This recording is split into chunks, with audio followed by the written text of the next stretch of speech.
están? Bienvenidos a un nuevo capítulo de Economía Ciudadana. Hoy día nos acompaña Felipe Bravo, quien es economista jefe de Banco Santander. ¿Cómo estás, Felipe? Muy bien, Víctor, ¿y tú? Muy bien, bienvenido. Bueno. Vamos de lleno a las preguntas porque en el tema que nos convoca hoy día te quería preguntar lo siguiente. En el ámbito interno, el informe de Economía Santander plantea que el tercer semestre muestra un 2016 que es bastante plano, con un crecimiento del PIB que apenas alcanza el 1,6% y un 2017 que mejoraría tan solo un poco. ¿De qué manera podemos explicar estos resultados que son bastante magros? Bueno, efectivamente no son los mejores, sobre todo si lo comparamos con los primeros años de esta década. Ahora bien, para ver qué fue lo que ha determinado el crecimiento en los últimos par de años, tenemos que partir por reconocer que la inversión ha sufrido un ajuste importante. En las distintas ramas de la actividad económica, construcción, residencial, habitacional, obras de ingeniería, pero muy especialmente en todo lo que dice relación con la gran minería, y fundamentalmente el cobre. Y ahí vemos que ha habido un ajuste importante. Otra fuente de menor crecimiento ha sido todo lo que dice relación con el consumo de las personas, tuyo, y también de las empresas. Y esto que viene muy de la mano con una reducción en el nivel de ingreso que han tenido en el último tiempo.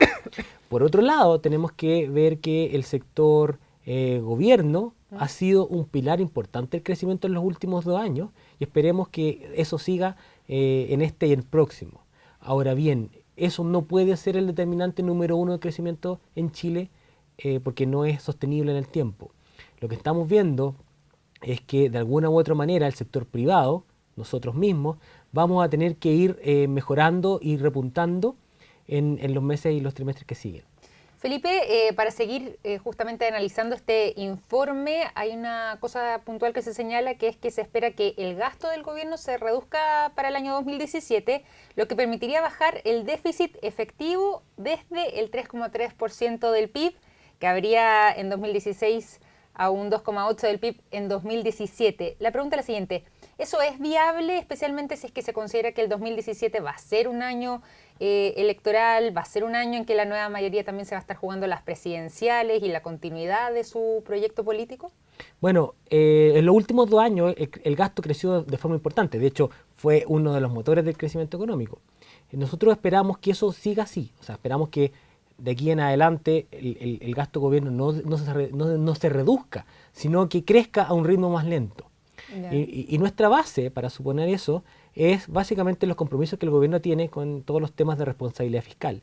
De aquí al año 2022, el gobierno tiene que lograr tener un presupuesto que sea equilibrado.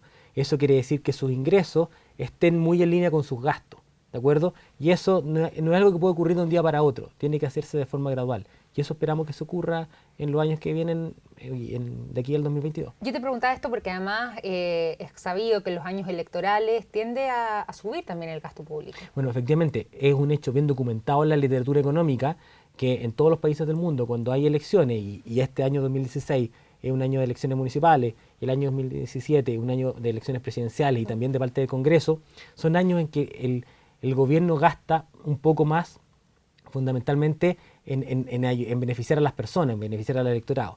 Y eso es algo que ocurre en todas partes del mundo y nosotros esperamos que aquí ocurra en una medida algo menor de lo que ya ha ocurrido en los años previos. Si revisamos el informe también nos damos cuenta que hay algunos resultados que se abordan que tienen que ver más bien con el ámbito externo, y ahí quería hacerte algunas preguntas porque al parecer tampoco tendríamos tan buenas noticias ahí. Y todo esto porque, según dice este informe, las grandes potencias económicas tradicionales como son Estados Unidos, Japón o Europa incluso, continuarían con un dinamismo bajo, y que China, por su parte, mostraría tasas de crecimiento también a la baja, cercanas al 6,6% en el año 2016 e incluso llegando a un 6,2% para el 2017. Ahí quería preguntarte de qué manera nos afectaría a nosotros, los chilenos, este frente externo. Bueno, efectivamente, nosotros de aquí para adelante vemos que el crecimiento del mundo no va a ser del todo vigoroso. Por lo tanto, la demanda por nuestros productos de exportación no debería crecer de una manera importante. Sin embargo, también tenemos que hacer notar que en el último tiempo, ya en el mundo ha surgido una necesidad por tener retornos y por tener una mayor rentabilidad de las inversiones que los grandes inversionistas realizan. Y ahí es clave el desempeño de las economías emergentes. Más allá de estas economías desarrolladas, y hay un efecto con China, pero también Latinoamérica se ha visto particularmente beneficiada por todos los flujos de capitales que buscan mayores retornos. Y eso, no solamente para Chile, sino para todos nuestros socios comerciales de la región, significa un veranito de San Juan que necesariamente va a tener un impacto, nosotros esperamos que sea por un tiempo relativamente prolongado, sobre la actividad económica y sobre la demanda por una serie de bienes y servicios que nosotros generamos. Por lo tanto, ahí vemos una luz de esperanza que nos podría ayudar a tener un mayor crecimiento en el producto en los meses que siguen. Felipe, tú antes mencionaste en la primera respuesta el tema del cobre. Y hay que decirlo, el cobre tampoco nos ha entregado cifras muy alentadoras, por lo menos. ¿Qué es lo que podríamos esperar respecto al precio del cobre, que es conocido también como el sueldo de Chile, para el futuro próximo? Bueno, la minería del cobre es lejos la actividad económica más importante de la minería como un todo, y la minería es uno de los sectores económicos más importantes de la economía chilena. De hecho, es el más importante. Sin embargo, ese sector en particular, yo no me atrevería a decir que es el sueldo de Chile. En efecto, si nosotros analizamos las fuentes de ingreso del gobierno, una parte bastante menor es la recaudación de la minería, ya sea pública, a través de Codelco, y también de la minería privada a través de los royalties. De hecho, el gran sueldo de Chile, más del 90% de lo que el gobierno recauda, viene por lo que nosotros, tú, yo y la gente en la casa, día a día paga impuestos a través de las boletas por el tema del IVA y a través del impuesto a la renta. Esa es la gran fuente de recursos del gobierno en este instante en la economía chilena. Ahora, hablando del mercado del cobre, nosotros vemos un precio de aquí para adelante que debería ir gradualmente aumentando. No vamos a ver niveles sobre los $2.50 o $3 en el corto plazo, pero sí vemos una cierta gradualidad que va a estar muy determinada por la oferta.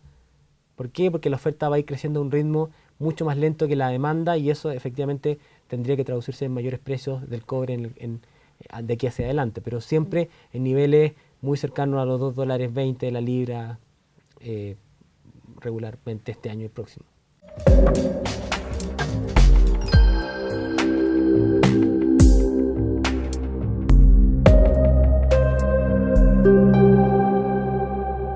Estamos junto a Felipe Bravo, quien es economista jefe de Banco Santander.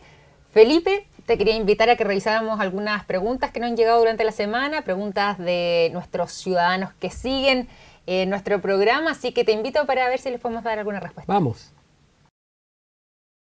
¿Por qué siempre da la sensación que los sueldos suben menos que los precios de los productos que uno compra?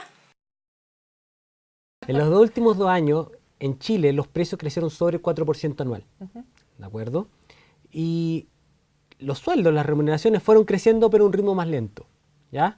Y ahí tenemos que distinguir los distintos tipos de trabajadores que hay en la economía chilena. Por ejemplo, en el caso mío, que soy yo, tengo un empleador que tengo un contrato, y ese contrato tiene ciertas cláusulas que permiten ir reajustando mi remuneración sobre la base de la variación de los precios. Esto se va haciendo cada cierto tiempo, pero con un cierto rezago. ¿De acuerdo? Ahora, hay una parte importante de los trabajadores que no tienen ese tipo de contratos, fundamentalmente los trabajadores independientes, que no tienen esa cláusula de reajustabilidad.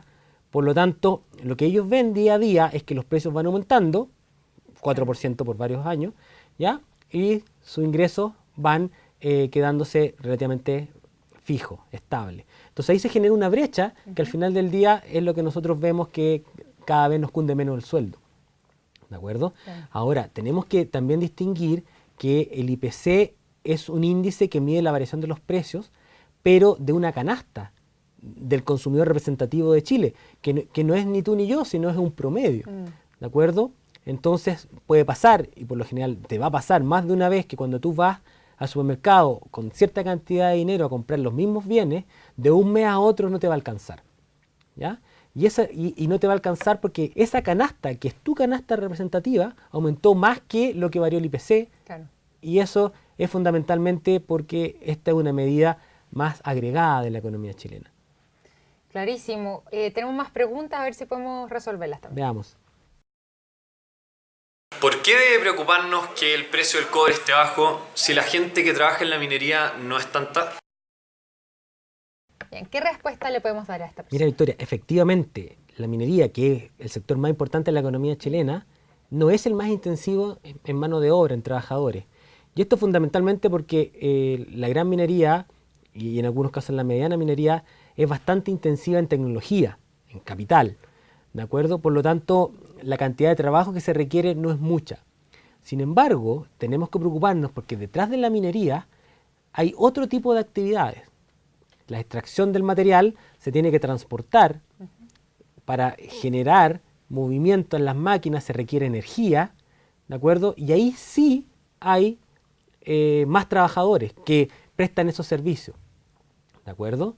Y todo esto es como un todo, a su vez necesitan vivir, necesitan alimentarse, y ahí están todas las actividades asociadas con los servicios, el comercio, que son mucho más intensivos en mano de obra. Entonces, como un todo, la economía sí es representativa y sí es relevante lo que esté pasando en la minería y lo que pasa con el precio del cobre. Bien, pues, y tenemos una tercera pregunta, Felipe, a ver si la revisamos y también buscamos una respuesta a esta Veamos. persona. ¿Hay alguna relación entre el crecimiento de la economía y el monto que recibiremos de las pensiones cuando jubilemos? Bien contingente la pregunta. ¿Hay alguna relación entonces con el monto de las pensiones futuras? Hay relación. Hay De hecho, relación. podríamos hablar de dos relaciones que son bastante directas. Por un lado, está el tema de la rentabilidad. O sea, en la medida que la actividad económica es más dinámica y hay más oportunidades, también va a haber un mayor retorno. Y esto se va a reflejar no necesariamente en el precio de las acciones, que es lo más directo, que es una herramienta, una alternativa de inversión para todas las personas, sino también en la rentabilidad de los proyectos asociados a las empresas que tienen esas acciones o tal vez que no las tengan. Y ahí estamos hablando de obras de infraestructura, y estamos hablando también de grandes proyectos, que en la medida que hayan más oportunidades, se van a ir activando y van a ir generando un mayor retorno, que al final del día es una fuente importante que determina tu pensión en varios años más. En el futuro. Y por otro lado, también tenemos que ver que hay un impacto directo con las remuneraciones. O sea, si yo gano poco, ahorro poco para mi vejez. Entonces, hay también una relación directa entre el crecimiento económico y el crecimiento de las remuneraciones. Entonces, más oportunidades, más crecimiento, necesariamente tiene que ir de la mano con un mayor ingreso, y eso, manteniendo una misma tasa incluso de ahorro, va a ir generando también una base que te va a permitir disponer de mayores fondos al momento de pensionarte en el futuro. Bien contingente el tema, además. Bastante. Está bien ahí en la palestra. Bueno, Felipe Bravo, te agradecemos también por habernos ayudado a resolver estas dudas, ayudar también ahí a quienes nos enviaron sus preguntas, así que muchísimas gracias por habernos acompañado durante este capítulo. ¿De qué? Y a todos ustedes también le agradecemos por habernos acompañado. Les recordamos que pueden escribirnos y enviarnos sus opiniones en nuestras redes sociales, a nuestro hashtag Economía Ciudadana, y ya nos reencontraremos más adelante en un nuevo capítulo de nuestro programa. Que tengan una excelente jornada.